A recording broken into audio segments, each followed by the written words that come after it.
All right. We are ready to rock and roll here. Today, I am live from Playa del Carmen, Mexico, and Brianna is live from somewhere in the Pacific Northwest, right? How you doing, Brianna? I'm great, Scott. I don't know if I'm doing as good as you in Mexico, but I'm in a winter wonderland. So I'm in the opposite of Ah, what you're in. I'm not complaining, but I'm doing good. good. I just finished day 47 of a workout program. Oh, nice. I, and it's Friday. So as soon as I was done, I treated myself to a latte, and I have it here in my Stella mug. This is a Oh, the mug kind of Stella like my mug. dog. Love it.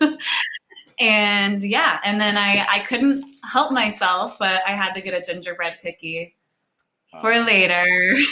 for So later. But doesn't yeah, it go yeah, good with your coffee or with your latte? Doesn't it go good? it, it would be good. You might. I didn't want to test it before this because that's just too much for me. I probably wouldn't even be able to Uh, put my words together. So oh, sugar, like just sugar high. You'd be like yeah, overloaded with yeah. sugar. Yeah, I've got How's my mocha. I've got a there's a really cool coffee shops here. It's kind of like Mexico's Starbucks. It's called Ah Cacao, and it is coffee shop, but it's like a chocolate coffee shop, and they have the best, of course, mocha lattes. But they make their own chocolate, and they sell everything in chocolate, including shampoo, soap, and anything you can think of made of chocolate. This shop sells, and it's my favorite place to hang out, wow? as you can imagine. Yeah, it's about 84 here, and let's see, 82 right now, which is a lot better than when I got on the plane in Montana when it was 15 degrees and snowing. So yeah, lot nicer. But yeah, I'm having a good time here. Just a quick little 8-day trip to reset after being away from Montana for 35 years and then coming back, and then after 3 weeks of snow that doesn't melt, I'm like, okay, I'm out of here just for a little bit.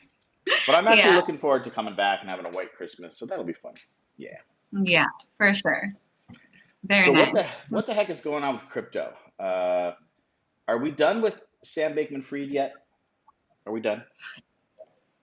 I'm going to be completely honest that after following our last chat, I almost spent time like kind of putting together multiple things. I was gonna make a list kind of what just from different angles, kind of the facts, and then I was gonna make a list of what Sam Bankman-Fried has been saying and doing, and then I was gonna make another list of kind of some weird, strange things kind of happening that I was seeing, and I intended to do so, and then I didn't do it that night, and I was like, you know what? I just don't want to put the energy into it. But I do have one little thing that's kind of about the fallout and the relation of something else that I'm going to share today. So I guess we're not quite done. How about you? Are you Yeah. done? Well, I'm kind of personally done, but yeah, I mean, it's hard. Every article is still has something to do with it, and I think out of the three articles I have today, I think two of them are, kind of related to it. I mean, they're still fallout, and so a lot of the press is covering, what do we do now, and just some of the fallout and some of the things that are coming out. And then I think my third one is interesting. It's about I don't know if you've heard about the whole Apple NF versus NFT thing in Coinbase. Have you heard about that? I did. I didn't. Okay, yeah. I saw some headlines, but I didn't go into it. Okay, well So we're I'll gonna go into it. read We're gonna go into it it. today because Cool. it's pretty cool. So okay, well as usual, why don't you go ahead and get started here? Oh yeah, I've got a new setup here, so I'm like, okay, that's right. I've got to figure out how to. Well, you share your screen first, and then we'll see if we can make this happen. Okay. Let me know when you're ready. All right, hold on here. Okay, let's see. All right, we're gonna do some impromptu on the fly creation here. Okay, for a minute you have to see me, but never fear. We're going to get Brianna on here. There we go. Okay, cool. Now I need to get your screen shared. We have the technology. Bada bing and bada boom. All right, good. You're on. Good. Okay, so remember that guy Do Kwon? Doesn't seem so bad anymore, does he? That guy Do Kwon. Um, Oh, that's good. Yeah. Hey, Do Kwon, how's it going, buddy? We're still not. I'm still not your favorite guy. But go ahead. so, so Terra Do Kwon explains how SBF and Genesis led Terra Luna crisis, and this came out 2 days ago. And so let's see what Do Kwon has to say. Okay. Terra co-founder Do Kwon on Thursday blamed former FTX CEO Sam Bankman-Fried and Genesis for the Terra Luna crisis. He strongly believes that Genesis Trading provided $1 billion in Terra USD stablecoin to Sam Bankman-Fried or Alameda before the UST depeg. The statement comes as federal prosecutors investigating the FTX crisis and its relation to Alameda Research start a market manipulation inquiry into whether FTX and Alameda led to the Terra Luna crisis. And so Terra's Do Kwon wants SBF and Genesis to reveal the truth. And I think we all want the truth. Do Kwon, in a series of tweets on December 8th, reveals how Sam Bankman-Fried's FTX hedge fund Alameda and Genesis caused the collapse of Terra USD stablecoin and Terra Luna. Do Kwon asserts Genesis Trading purchased billions in UST from Luna Foundation Guard and transferred it to FTX or Alameda before the USD depeg. SBF used the funds to manipulate the prices to benefit entities including FTX and Alameda Research. I think the time has come for Genesis Trading to reveal if they provided the $1 billion UST shortly before the crash to SBF or Alameda. The purchase from LFG was represented as stemming from interest to participate in the Terra DeFi ecosystem, not to provide ammo for a peg attack. Do Kwon also questioned why Alameda borrowed over $1 billion in Bitcoin from Voyager during the UST depeg. Also, Alameda asked other large firms to borrow more Bitcoin, approximately $10 billion. He wants SBF to reveal the truth behind these large transactions.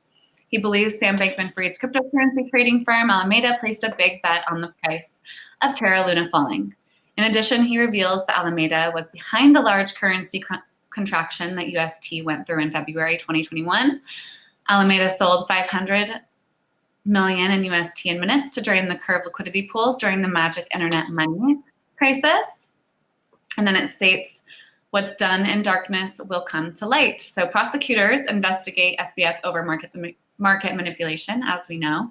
U.S. federal prosecutors investigating the FTX crisis and its relation to Alameda have started an inquiry into whether SBF was behind the collapse of UST and Terra Luna. SBF, as we all know by now, misappropriated billions of dollars in customer funds with his hedge fund, Alameda. The sell orders for Terra USD during the crash were coming from Alameda. Yikes. That's what Do Kwon has to say. Wow. There's just so much coming out. Yeah,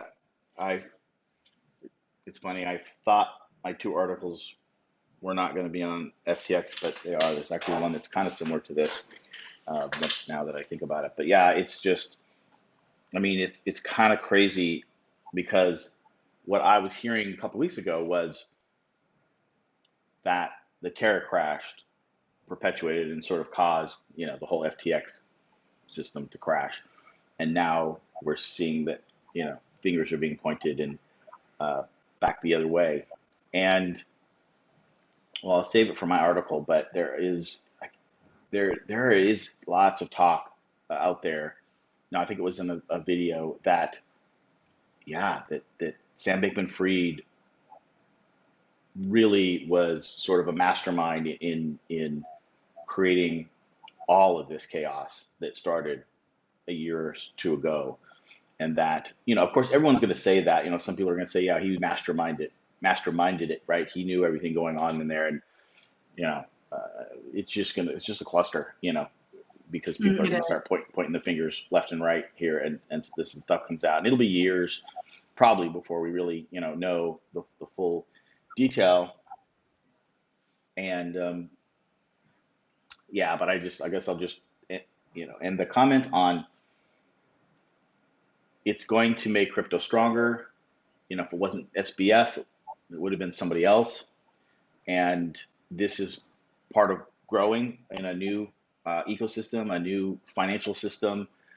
Crypto and blockchain are bigger than the internet, and look what that did to our lives. So, yeah, I mean, this is, it's painful and we're in the middle of it. And I don't think I've ever been so engaged in a new technology that is coming up and just being right in the forefront of it. No, I take that back. I actually am old enough to have been around before the internet, and I was actually lucky to actually be. I worked for Sprint, who was a major provider for AOL, and we provided the network for America Online, which was the precursor to the internet that we know now. So I was involved in that pretty heavy, but I was really way in the back scenes of that. Kind of back in the technology and in the computer rooms and wires and stuff. I really wasn't living it, as a user as much. Where here I'm just really living it as a user trying to deal with it, and it's interesting experience actually. Now that I think about it, I need to write a blog on that, the comparison of the two. Yeah, Anyways, it is. Like so many people involved. Thinking about it, like you said, that's painful that this has happened, and all of these collapses have happened. But there is something about everybody, that like globally being involved in this at the same time. Not everybody, obviously, not everybody's in it, but so many people from all over the world being involved in this, and that whole community kind of being a part of the making, and all of the turbulence that comes along with that. So it's unlike anything else. yeah, it really is. It really is. And I just, like I said, I kind of want it to be over, and it's nowhere near. And but at least there's other stuff, other articles and things we can focus on. But it is interesting how every little article there's something tied to it, even if it's not really talking about that. It'll be brought up because it just affected all of the crypto market so much. And also now there's articles coming out how, it's the whole financial system is all connected and along with crypto, which is interesting. It's all connected together. And really the interest rates, that's the interesting thing is the interest rates going up was also a cause of all of this, because that's what started to push the markets down, especially in this FTX situation. But and as the coins fell, as the stock market fell and crypto fell, then all the collateral, all the lending, that's what just got out of control.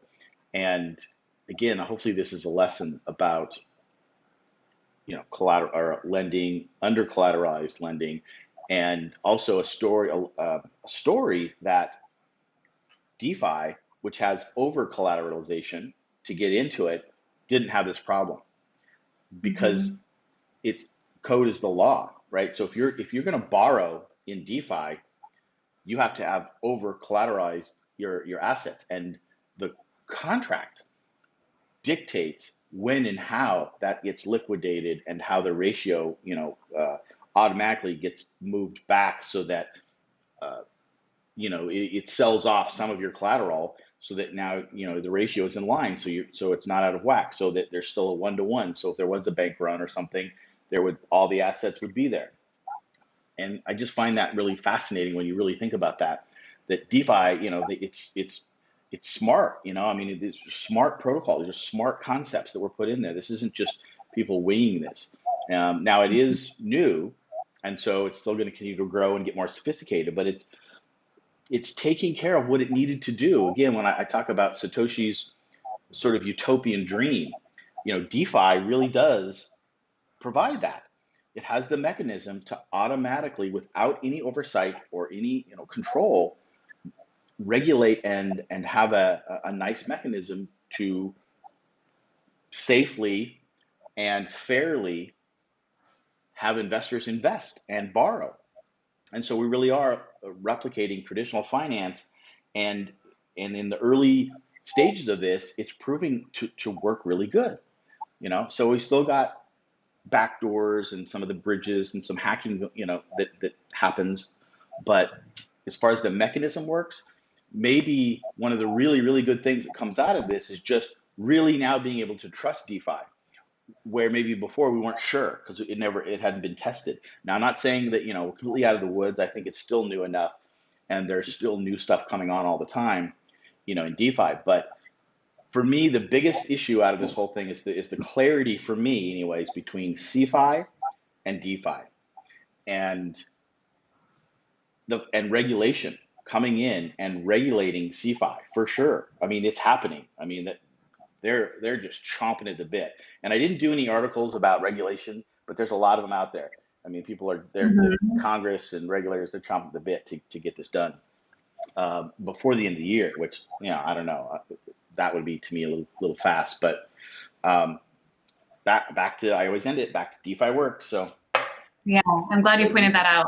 That's a very important note. Very important note. Yeah, and as far as regulation goes, I didn't bring that to the table today either. I did see something that Elizabeth Warren was telling Gary Mm, Gensler, you better suit up. yeah. And he says, I'm already suited up. But yeah, we'll see what happens there. We'll see what happens there. Okay, the Yeah. next one, I'll go ahead and move on to my next one. And Okay. I brought this on partially for you, Scott. I think this is Ah. going to be exciting for you if you haven't seen it already. I'm excited about it. It might seem like a complete advertisement. It's not an advertisement, though I wish I was getting paid to talk about it. You could. But I'm Yeah, pretty excited about this. it is. I'm glad you pulled this in here because I'm excited. I almost pulled the trigger, and well, I'm on the wait list, I think, because I'm like, Are you? yeah, I'm Okay. all about this. I'm all about this. This is like the iPod of, well, you go into the article, Yeah. but it's basically the iPod of hard wallets. So go ahead. Yeah, you were the first thing that crossed my mind. I was like, oh my gosh, Scott's gonna be so happy. Okay, Yeah. because Ledger, so what's happening and what I'm talking about, what I'm referring to is that Ledger is coming out, they're developing a new cold wallet, and it's called the Ledger Stacks. And so right now they have the Nano S and the Nano X for cold storage, for self storage. And this is what this looks like. I guess it doesn't really fit into the screen, but it is a touch screen. And it doesn't have the tiny little buttons that many Yay. people don't like Scott. See, I'm old school. Like I love I like buttons that I can physically, but like this does look like something, this looks pretty sleek. Yeah. I like it. So let's talk about it. The Ledger Stacks is now available for pre-order for a price tag of $279. Wow. That's a price tag, but well worth it, right? So with Yeah. estimated free delivery expected around March of 2023. It's the latest design to join the Ledger Nano X and the S devices that have become a staple for cold storage in the community. Ledger stores your private keys securely on the device for uncompromising security, locked away by a passphrase you just remember, write down, or otherwise keep safe. Stacks sets itself apart from other Ledger products by including an e-ink touchscreen that is customizable with an NFT or personalizable with a photo displayed on the lock screen, pretty cool, whether the device is on or off. It also features Bluetooth and wireless charging technology and is no thicker than a stack of 5 credit cards, making it something you'll want to take with you. Okay, and then it kind of goes into some history I found to be interesting. So Motorola first introduced the handheld mobile phone in the 1970s. Even as late as the 1990s, as the internet was catching trend, mobile phones were more like giant rectangular boxes with antenna much larger than your face. And it wasn't until Apple introduced the iPhone with its touchscreen that made mobile phones something everyone in the world had to have in their pocket. Form factor was essential to early success, but it was the user-friendliness of touch and the visual appeal of the screen that made the smartphone a revolutionary product. Yeah, that's good. And then it just goes Do you into more on remember? that. Do you remember the car phones that were in the bag? Do you remember them? Oh yeah, Yeah, yeah, yeah, yeah. Huge bag phones. They called them bag phones, and things were huge. Yes, those are so yes, cool. totally. Yeah, and the phones just with the cords and all of it. I remember my Yeah. friend growing up had a phone in her couch. I Oh mean, my it gosh. had like a cord and everything, and we'd always prank call on it and everything. But Yeah. yeah, we've come a long way. We've come a long way. Yeah. And this looks really cool. Okay, I'm not gonna lie that like, okay, while I really trust Ledger and that's my go-to, I just really like Ledger. I don't know that I would ever go away from Ledger unless something drastic happened. That like there are some things that like worry me, even though I feel like they're probably on top of it when it comes to having like Bluetooth and having Yeah. like it always being on and just touch screens in general, just kind of. But I guess it's not the device itself; it's the keys, and so that's something to remember, right? Yeah.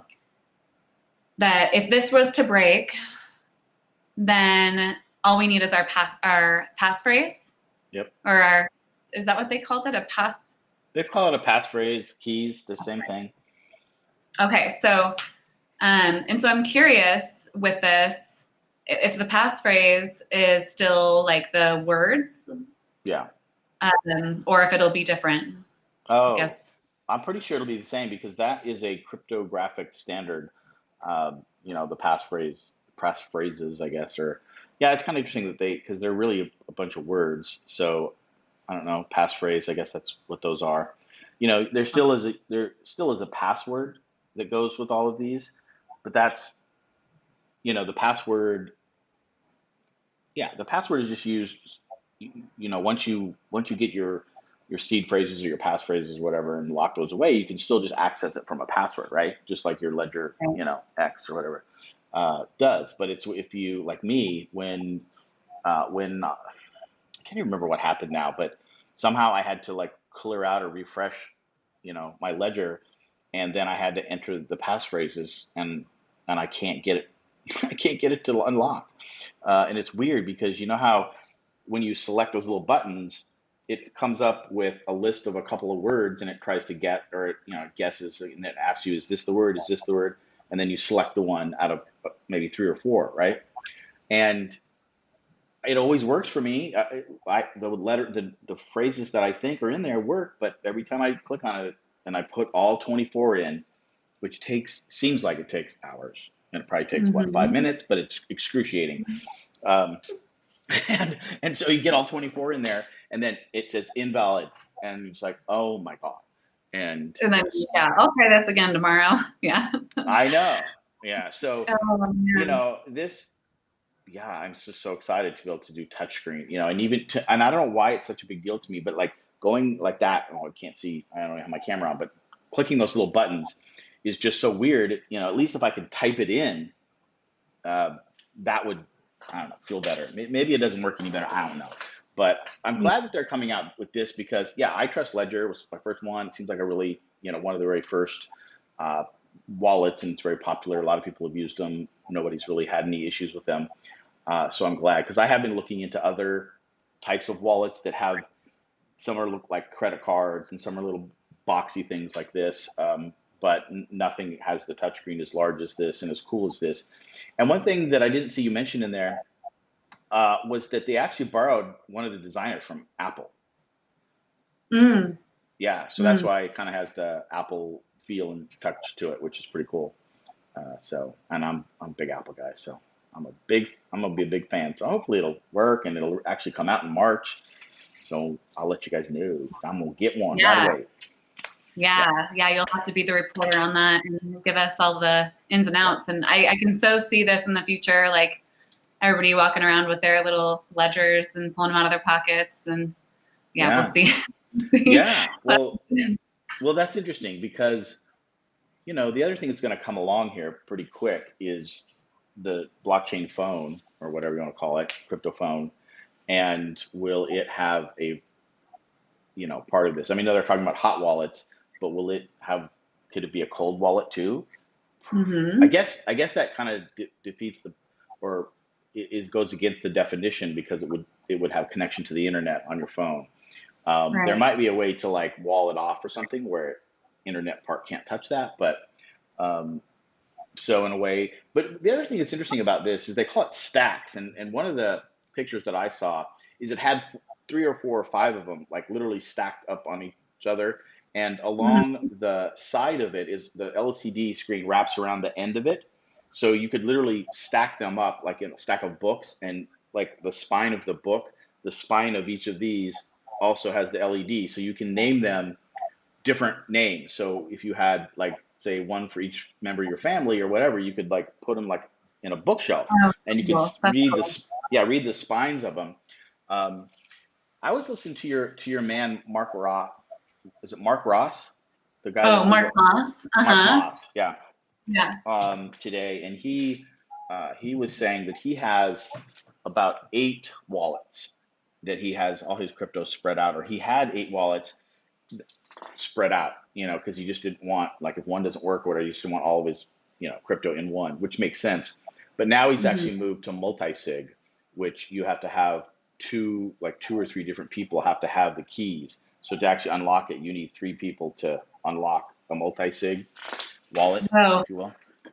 And so wow. he's gone kind of big time, because he's saying he's lost like a couple $1 million in of Bitcoin value, uh, by like having stuff either stolen, or his hot wallet, uh, something happened or whatever. So he's like big time into it. So yeah, Wow. it's a good topic. It's a good, that we always to kind of bring this up, and it's just in general to, I mean, it's a big thing now, right? Not definitely not to have your crypto on the exchanges. And so I've moved to hot wallets. Basically, I've moved most all of my crypto over to hot wallets, not to my cold wallet, because, well, I can't get into my ledger. But are you now completely cold wallet? All I your am crypto? not. Okay. I'm not.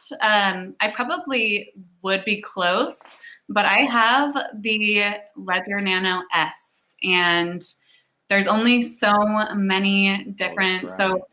there's not enough space. Okay, so I could hold enough. I could hold, and I'm not saying that I'm loaded up on Bitcoin, but I have enough on my mine to download like Bitcoin, Ethereum, and Polygon. So those are the top three that I have, which is my top three holdings anyways.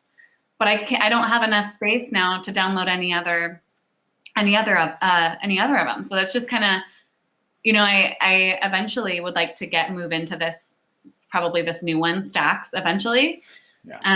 and see what all it has. But other than that, I'm in MetaMask. Yeah. Whether or not I will stay in MetaMask, I'm not sure. I haven't taken action. There's something, I don't know. I'm just kind of there, and I don't want to be like, I don't know. I don't want to be like sending and transferring too much around, because I'm just comfortable and it's there and it seems fine. I don't do too much with it. But I am kind of like, I have it on my list of things to do, I guess, if that makes sense, to look into other hot wallets. But it's not a top priority for me. But I do Yeah. kind of feel like I'm going to see what else there is.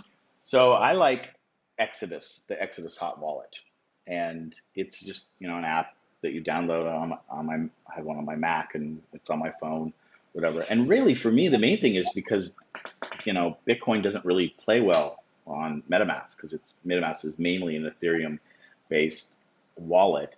And so really, to get Bitcoin up there, you've got to wrap it. And I just like, I don't even, not that it, I just don't want to mess with that. I want my Bitcoin to just be in Bitcoin like it is on the ledger. Exodus is the same way. So basically, I have Ethereum and pretty much anything else that I deal in with MetaMask.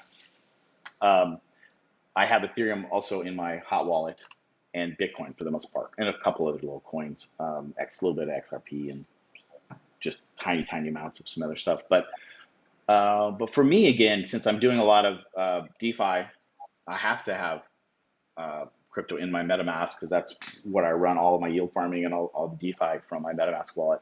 And um, I have 6 different addresses in my MetaMask wallet, and each one has its own crypto in it, and each one also has all the networks. Well, not all of them, but I've got Avalanche and Polygon and Arbitrum and BNB and or Binance Chain or whatever.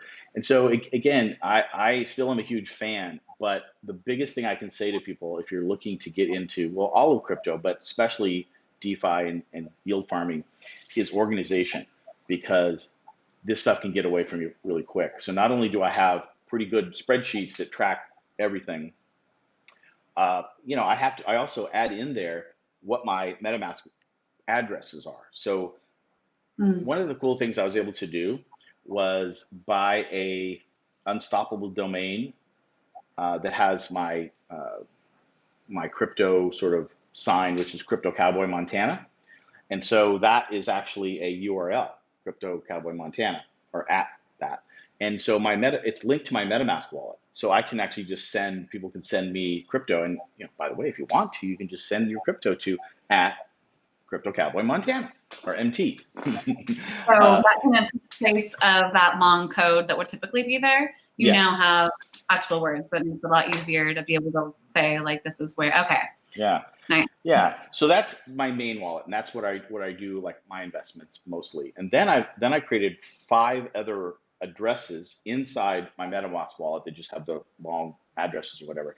And I use that for, and I've alluded to this, what I called airdrop farming, right? And so this is, and I'll just go into it real briefly just to pique somebody's curiosity if you're curious about this. So hopefully we all know what an airdrop is. It's when a protocol or anybody really just drops crypto into your address, into your wallet, your MetaMask wallet, whatever that is. And so a lot of times what happens is that protocols come out, and before they've issued a token, they they are out there. They have protocols and they have smart contracts on them, and they're running. So, for example, Polygon had been up and running for a long, long time and still didn't have their Polygon token. Some of them don't ever need to. And after this whole FTX fiasco, I think less and less tokens are going to be created, because that was one of the problems, is that everybody was just creating their own token and using it as collateral and crazy stuff like that. And so, but it's still a valuable tool if it's used properly and carefully, basically. So, anyways, Polygon being a good company, they were out, and people that were loyal Polygon users, Polygon rewarded them with airdropping tokens into their wallet. And so the people that I'm learning this from and know in this, like $5,000 per wallet. And so now there's this thing called airdropping or airdrop farming, where so I've created 5 wallets, and I'm hoping to get airdrop the Arbitrum token. So Arbitrum is like Polygon, a layer 2 protocol that acts just like Polygon, and works great.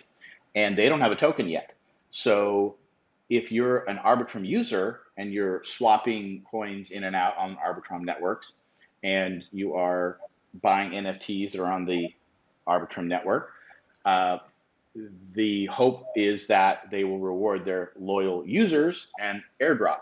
So, we're hoping anywhere from 1,000 to maybe $5,000, $6,000 per wallet. And it doesn't really matter how. It's not. They don't look at it like how much are you investing. They just want to reward anyone that is consistently using their network. So I'm probably spending. Well, I started with I think it was $250 worth of Ethereum, kind of spread out in the 5 different wallets. And then we learned about some more tokens you can swap and different protocols you can use. They're on Arbitrum. And so now I think I have about $500 invested. So if I can get a couple $1,000s per wallet, obviously it's well worth it. And if it's on the higher side, 5,000, 6,000 per wallet, that's really, really good money. But it is very time consuming, because you have to. You don't have to, but it's recommended that you have to make it look sort of arbitrary, because if they can kind of trace back that you're trying to game the system, they may or may not let you in for the airdrop. So you've got to randomly kind of swap tokens and move things around and buy NFTs, but you don't have, we're talking, like a couple dollars worth per transaction. And Mm-hmm. so it's interesting. I call it actually air farm or airdrop farming, and Uh-huh. it's sort of the same way. So right now I'm just doing it with Arbitrum, but there's other protocols that the group that I'm in working on this with are identifying. So it's just another way to take part into DeFi. It's I don't even know how to classify it, because it's really not investing. I don't know. It's just a weird thing, because there is no guarantee like we may not, like all this time and the little amount of money we have, there's no guarantee that they'll drop one or they'll even give us these airdrops. But there is a precedent, like Polygon, which is very similar, did this, and a lot of people made a lot of money, doing this. So yeah, just another little area in crypto that you can take advantage of crypto, and it's just stuff like this, just all over the place. And that's why I just think it's so cool. You're in all of the little pockets. I don't know how you do it because you I don't just either. I don't either. I'll tell you what. It's like I said, keeping track of stuff and yeah, yeah. is so important. And what was the other thing I was going to say about that? Yeah, it's just a lot of fun, but it is. I need to stop myself because I am spreading myself a little too thin. I remember telling you in early episodes, like, no, I'm just going to stay in DeFi. I'm not going to go to the metaverse. I'm not going to go to NFTs. But now I'm like, I've got all these plans Everywhere. It's the for famous my last word. for The my famous giant, last word. yeah, famous last words. But on the end, you know, it's something I love doing, so it's worth it. Then that's all that matters. That's all that matters.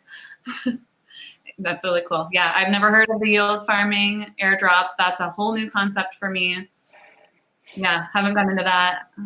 Haven't tapped back into yield farming for a while, which that's actually been, I still have a sticky note that's been there for like 8 months. Like, learn more about yield farming again, like re-tap into that, and I haven't yet. So Yeah.